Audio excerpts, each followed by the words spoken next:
rocket rocket চলবে চলবে rocket rocket চলবে চলবে হামলা করে আন্দোলন বন্ধ করা যাবে না মামলা দিয়ে আন্দোলন বন্ধ করা যাবে না অ্যারেস্ট করে আন্দোলন বন্ধ করা যাবে না গুলি করে আন্দোলন বন্ধ করা যাবে না হামলা করে আন্দোলন বন্ধ করা যাবে না মামলা দিয়ে আন্দোলন বন্ধ করা যাবে না অ্যারেস্ট করে আন্দোলন বন্ধ করা যাবে না রেপ দিয়ে আন্দোলন বন্ধ করা যাবে না পুলিশ দিয়ে আন্দোলন বন্ধ করা যাবে না সেনা দিয়ে আন্দোলন বন্ধ করা যাবে না বিজেপি দিয়ে আন্দোলন বন্ধ করা যাবে না গোয়েন্দা দিয়ে আন্দোলন বন্ধ করা যাবে না ষড়যন্ত্র করে আন্দোলন বন্ধ করা যাবে না আপনারা জিমে গেছেন কেন আমি তো শক্তি পাচ্ছি না আসলে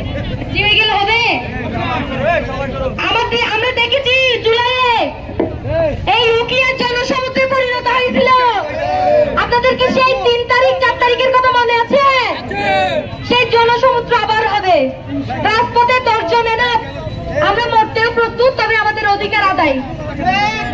আমাকে অ্যারেস্ট করলেও আপনারা রাজপথ থেকে নামেন না আমার বাইক অ্যারেস্ট করলেও আমরা নামবো না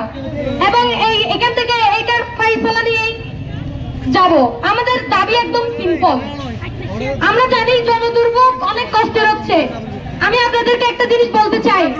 আজকে যদি এই রাস্তাটা হঠাৎ ভেঙে যাইতো আপনারা কি কষ্ট করে রাস্তা পার হইতেন না গাড়িগুলো কি ব্লক থাকতো না আজকে মনে করেন যে এই রাস্তাটা ভেঙে গেছে রাস্তাটা ঠিক হওয়া পর্যন্ত আপনাদের কষ্ট করতে হবে এগুলো আপনাদের ছেলেদের অধিকারের জন্য শুধু একটা জিনিস বাজি স্থানীয় নামাজে তো লাই ইতারা সরি হয় আর কোনো কিছু নাই আল্লাহ না আমার বিড়া দখল করে ফেলবো তখন না হারাতে যাবেন মনে রাখবেন এটা আমাদের শুধু টিচারদের দাবি না এটা আমাদের স্থানীয়দেরকে রোহিঙ্গা ক্যাম্প থেকে আলাদা করে তারা কি দেশের জন্য ষড়যন্ত্র করতেছে তারা কি উকিয়া টেকনাফ দখল নেওয়ার জন্য ষড়যন্ত্র করতেছে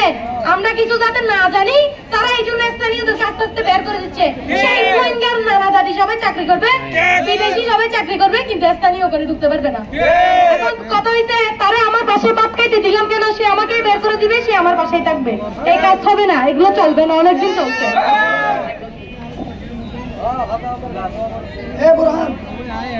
এই স্লোগান হবে এই বদ্দিন হাইও কই না এগুলো হচ্ছে না এই বদ্দিন হাইও বদ্দিন হাইও